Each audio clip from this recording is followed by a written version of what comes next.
The Citizen's Handbook. The Citizen's Handbook.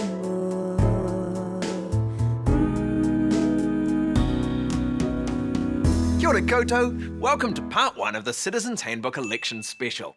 Earlier this year, we released a whole season of stuff about how to be a New Zealand citizen. And then we found out there was an election coming up. So we thought we'd put together a few more tips to help get you through. Now, this first video is for people who don't plan on voting. So let me just start off by saying to those people, fair enough. There are lots of reasons you might want to tap out of politics. People who talk about politics are loud and unpleasant, and they're all confident they're right, even though they all disagree. Not to mention that the whole Westminster system was brought over and violently imposed by Britain, the brilliant minds behind Brexit, and pudding eels and jelly. But the fact remains that our Parliament is constantly making up rules, and constantly making up punishments for not following those made-up rules. Groups of people who vote, their priorities go right to the top of the agenda, and people who don't vote, well, they get ghosted by the MPs. Luckily, if you want to vote, you can.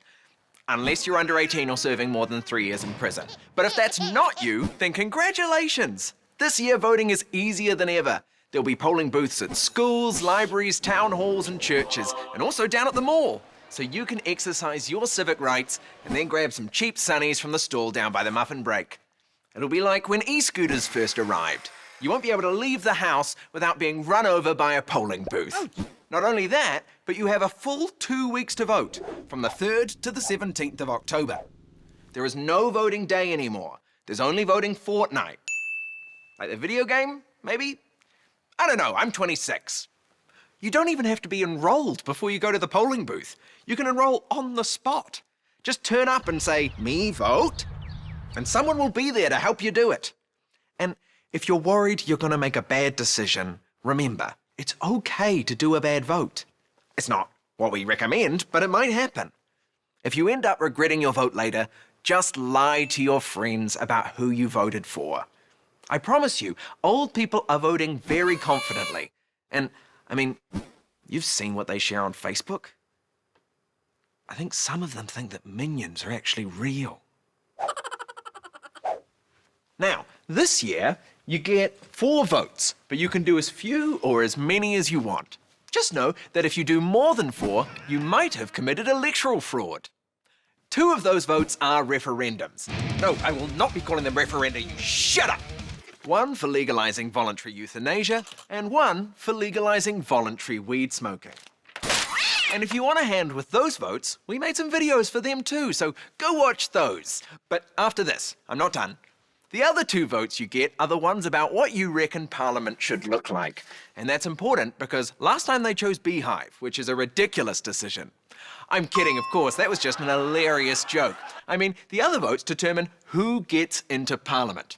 The first one, over here, is your party vote. The idea is the more of these ticks a party gets, the more seats they'll have in Parliament. More party votes means more seats, means more power.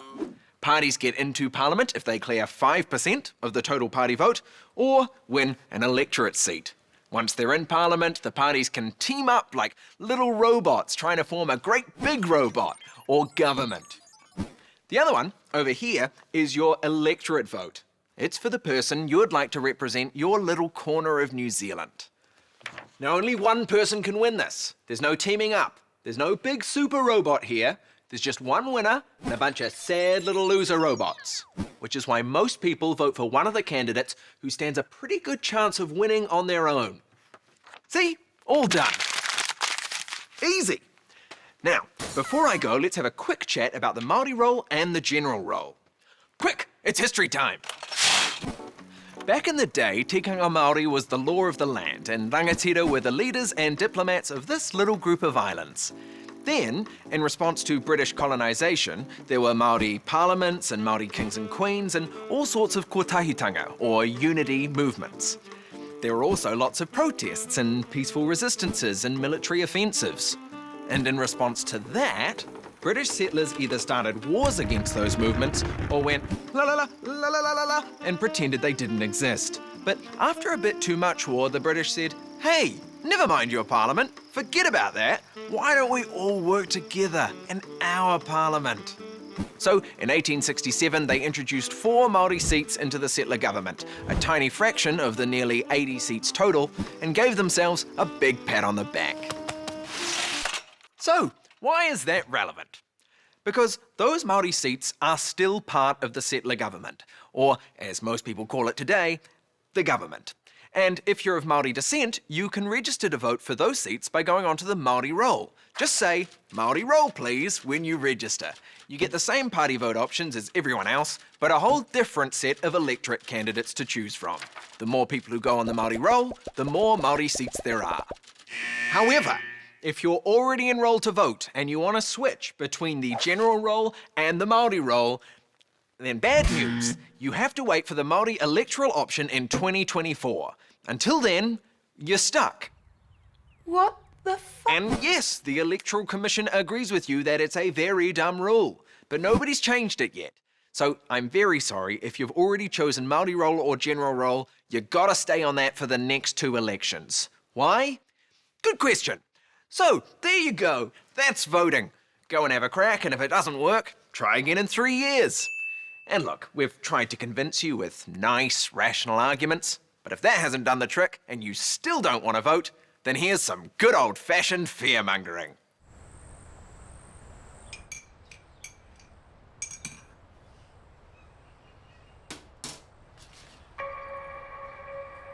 Hey, is this yours?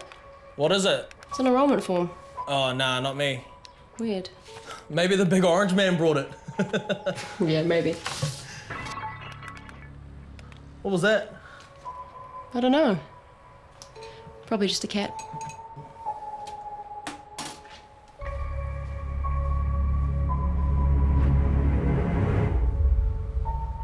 I think voting closes today. You gonna go? Honestly, I'm not really feeling it this year, eh? Plus, I just got comfy, so I'm just gonna chill here. Yeah, I keep forgetting this year. What was that? I don't know. Go check it out. You go check it out. Fine.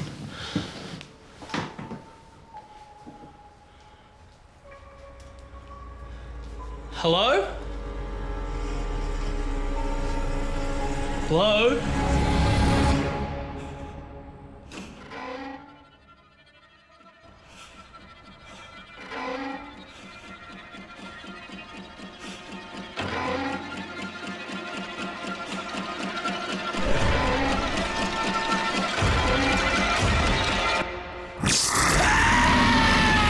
What is it? Where are the car keys? What's going on? What electorate are we in? I don't know. Tell me who the candidates are. We have to get out of here. Why? We have to go vote. What's the referendum about again? There are 2. Oh my God! What are they? He's here.